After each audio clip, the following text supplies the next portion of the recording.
Hey guys, welcome back. Gavin Reshaw presents. Yes, glasses, decent hairline again this time. Short hair, chin strap. Woo. Promotional consideration paid for by the following. Uh, uh, Thank y'all for joining me. Nice to see you again. Um, well, I'm glad you're here. You are checking out this video. I have some new information, something interesting I want to share with you all. I was in New Orleans last week working on a film, on a TV set of the show Memphis Beat. I was working as an extra. Check out Memphis Beat on TNT, by the way. Should be in episodes 3. I'll be in a barbecue. But yeah, check it out. I'm trying to get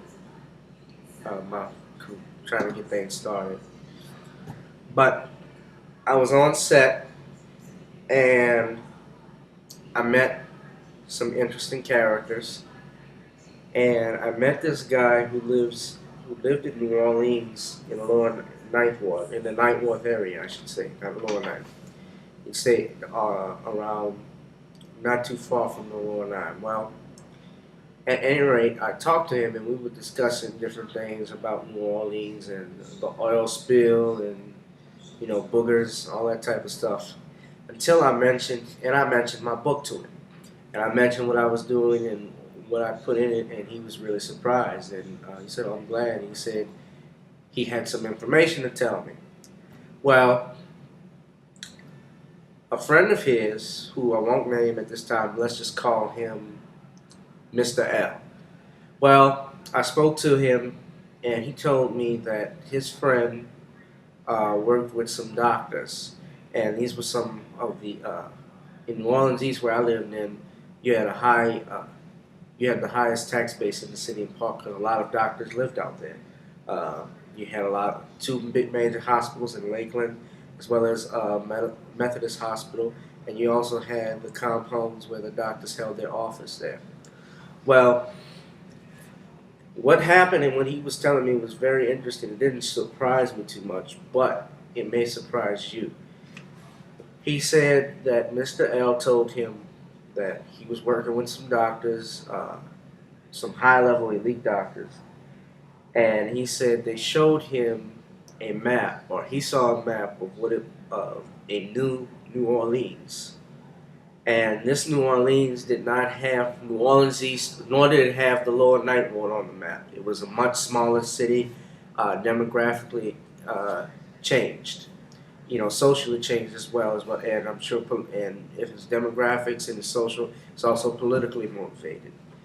But yeah, he told me about this, and now that's not surprising to me because we had we've had zoning committees, and we've had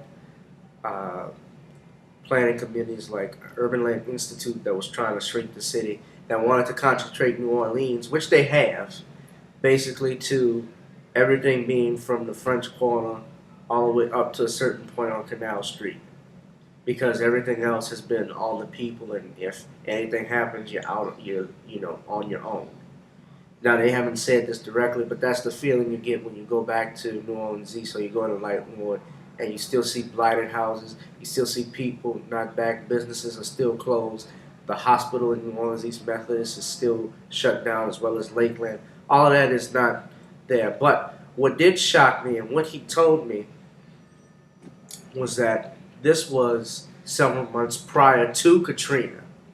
This was not after the hurricane. What the Urban Land Institute did was after the flood, but this was before. So there were groups of people that were planning to shrink New Orleans or wanted to see New Orleans smaller way before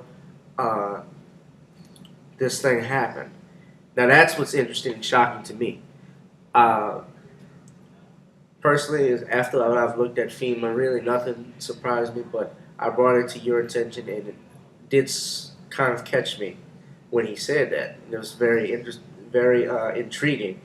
Now, I couldn't put something like this in the book because it's hearsay, and I just found out about it when he told me last week.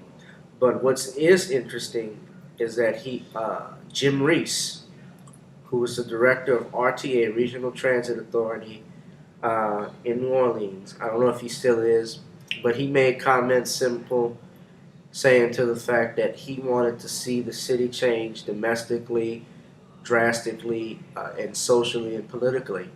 And he said he wasn't alone in this. So my only question is, if it's not just Mr. Reese, who else are you talking about? Who are you going along with? Now, I wish I could have seen a copy of that map just to see what was there. But yeah, he said this was some elite doctors that he spoke to, and he actually saw this. He doesn't live in New Orleans. Mr. L doesn't live in New Orleans anymore. But yeah, it's very interesting that you would see something like that. I would hear something like that. And I wanted to bring it to your attention. That'll do it for today. Thank y'all for joining me on Gavin Reshaw Presents.